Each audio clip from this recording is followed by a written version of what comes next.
Welcome to auto fixers. आज हम आपके लिए लेके आए हैं 2011 मॉडल पोलो का रिस्टोरेशन। तो ये जो हमारे पास पोलो आई है 2011 मॉडल है, काफ़ी ज़्यादा काम है यार इसके अंदर ना, इतने सारे जुगाड़ हो रखे हैं। इसकी बम्पर्स पे स्क्रूज हैं, इसकी नंबर प्लेट्स भी इसकी हटके इसमें भी स्क्रू लगा रखे हैं, इसके फॉग लैंप्स के अंदर स्क्रू हैं, इसके जितने भी सारी इसकी हेडलाइट्स लेके इसके बम्पर्स, इस इधर का फॉग लैंप्स हो गए, चाहे वो नीचे का फॉग लैंप का कवर हो गया, चाहे वो उसकी ग्रिल हो गई, चाहे उसका बम्पर हो गया, जितने पैनल्स देख रहे हो ना आप सारे के सारे स्क्रूज से टाई अप हैं। और बात अगर मैं करूँ पेंट की, तो भाई पेंट इतना थर्ड क्वालिटी का हो रखा है ना इसके अंदर। कहते हैं ना कि अगर पुट्टी भर के और ऊपर से घर में पेंट मार दिया, उस तरीके का पेंट हो रखा है। उसका एक लाइव एग्जांपल आप ये देखो, सारा का सारा इसका ये डेंटिंग, ये जो रीजन होते हैं ना बेसिकली, ये जब डेंटिंग गाड़ी की ढंग से नहीं होती है तो तब ऐसे फॉल्ट्स आते हैं गाड़ी के अंदर। पुट्टी लोग क्या करते हैं अपना काम बचाने के लिए डेंटिंग नहीं करते हैं गाड़ी के अंदर, और पुट्टी भर के गाड़ी को इतना मोटा पेंट कर देते हैं कि गाड़ी के अंदर इतनी मोटी लेयर बना दी है पुट्टी की, जो बेसिकली डेंटिंग से कवर होनी चाहिए थी। इन जो हम ये जितनी भी वीडियोस बना रहे हैं ना, इसमें हमारा सिंपल मैसेज देना चाहते हैं अपने कस्टमर्स को, और जो भी लोग ये वीडियो देख रहे हैं उनको ज़्यादा कॉम्प्लिकेटेड भाषा में नहीं, एक सिंपल भाषा में, ताकि लोग समझ सकें कि किस तरीके से उनको अपनी गाड़ी में काम कराना चाहिए। 90% कस्टमर्स नहीं, 100% कस्टमर्स यही बोलते हैं कि यार शोरूम से जब मैं गाड़ी लेके आया था ना, पेंट वो आज तक चमकता है, और जब मैं बाहर से पेंट कराता हूँ वो हमेशा इतनी जल्दी डल हो जाता है, 2 महीने 6 महीने में। उन सब चीज़ों का रीज़न ये सारी चीज़ें होती हैं। भाई आप पेंट की क्वालिटी देखो कितनी थर्ड क्लास हो रही है इसके अंदर, ये तो आपको मैंने दिखाई दिया है। आप ये देखो इतना मोटा पेंट हो रखा है कि क्लियर, एक ना पेंट के ऊपर क्लियर कोट होता है, क्लियर कोट होता है जो आपकी गाड़ी में ग्लॉस बनाता है, वो है ही नहीं इस गाड़ी के ऊपर, इतना सुन पड़ा हुआ है ये पेंट। साथ में आप इसके ये देखो, ये होती है एक बेकार पेंट की निशानी, जिसकी वजह से जितने भी देखो हैंडल से हम खोलते हैं तो कितने निशान पड़े हैं। अगर क्लियर कोट बढ़िया कंडीशन का होता है, गाड़ी में बढ़िया क्लियर कोट होता है ना, तो ये सारे निशान इतनी ईजिली नहीं पड़ते हैं।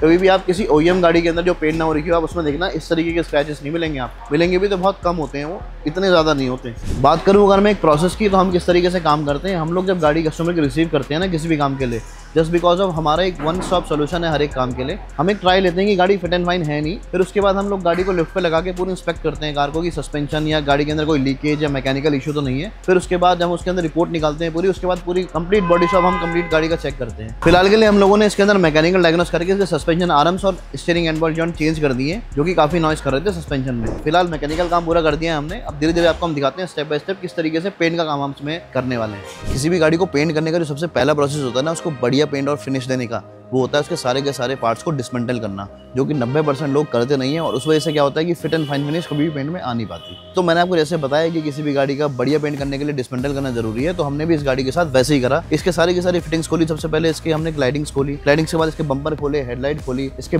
सारे के सारे डोर्स साइड में ओपन करके रखे, डोर्स के अंदर की फिटिंग खोली। फिटिंग खोलने के बाद इसकी सारी की सारी जितने भी फेंडर लाइन्स हैं, इसकी पीछे की टेल लाइट्स है, स्पॉयलर्स है, इसके ग्लासेस हैं, सबको कट करके सारी फिटिंग खोल के उसके बाद इसको फिट एंड फाइन फिनिश में यहाँ तक लेके आ पाए। और इन सब चीज़ों को करना जरूरी इसलिए होता है क्योंकि जब हम ये चीज़ें ओपन करते हैं ना, तो ओपन करने से क्या होता है, गाड़ी की फिनिश हमेशा बढ़िया रहती है, क्योंकि पेंट प्रॉपर तरीके से कोने कोने में पहुंच जाता है, रबिंग करने में आसानी होती है, और किसी भी प्लास्टिक पार्ट के ऊपर पेंट का निशान या फिर स्पॉट नहीं आता है। तो सभी पार्ट को डिसमेंटल करने के बाद गाड़ी की डेंटिंग का प्रोसेस स्टार्ट होता है। और डेंटिंग के प्रोसेस में क्या होता है कि जितने भी पार्ट्स की डेंटिंग करने के बाद हम लोग इसके सैंडिंग करते हैं पुराने पेंट की। सारे का सारा पेंट रिमूवर के बाद पेंट निकालते हैं हम लोग। पेंट हमेशा इसलिए निकाला जाता है पुराना, ताकि नए पेंट से पहले जब हम प्राइमर अप्लाई करें ना, तो पेंट की फिनिश हमेशा बढ़िया सी आए, पुराना पेंट कहीं से भी ढबक के बाहर ना आ जाए। और यही वो मेजर स्टेप होता है जहाँ पर लोग पेंट की स्मूथनेस और पेंट की क्वालिटीज़ को लेके डिफरेंशिएट में परेशान रहते हैं कि क्यों प्रॉब्लम आ रही है ये। क्योंकि लोग क्या करते हैं, पुराना पेंट निकालते नहीं है और नया पेंट इसके ऊपर अप्लाई कर देते हैं। और पेंट ही नहीं, पेंट के साथ साथ बहुत सारा प्रोसेस होता है पेंट में। जैसे फर्स्ट स्टेप में मैंने आपको बताया dismantle of all the parts, उसके बाद सेकंड पूरी गाड़ी की डेंटिंग करना, फिर उसके बाद पेंट रिमूवल करना, उसके बाद 2K प्राइमर मारना। 2K प्राइमर के बाद पुट्टी चेक होती है पूरी गाड़ी की, जहाँ पे कोई सा डेंट तो छोटा मोटा माइन्यूट नहीं रह गया है।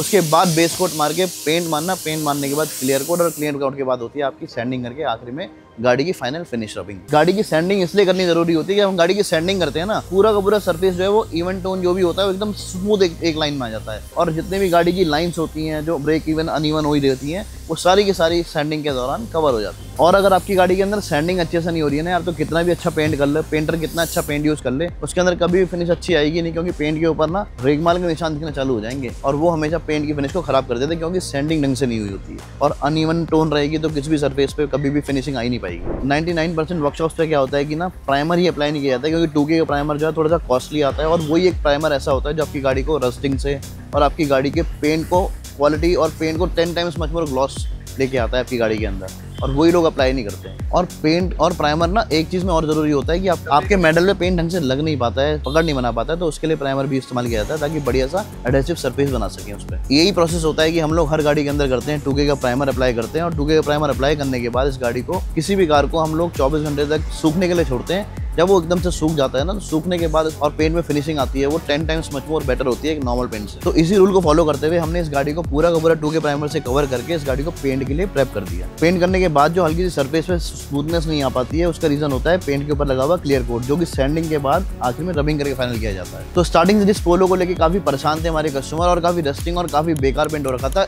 ये सारे प्रोसेस फॉलो करके हम लोगों ने गाड़ी कर दी है पूरी की पूरी तैयार।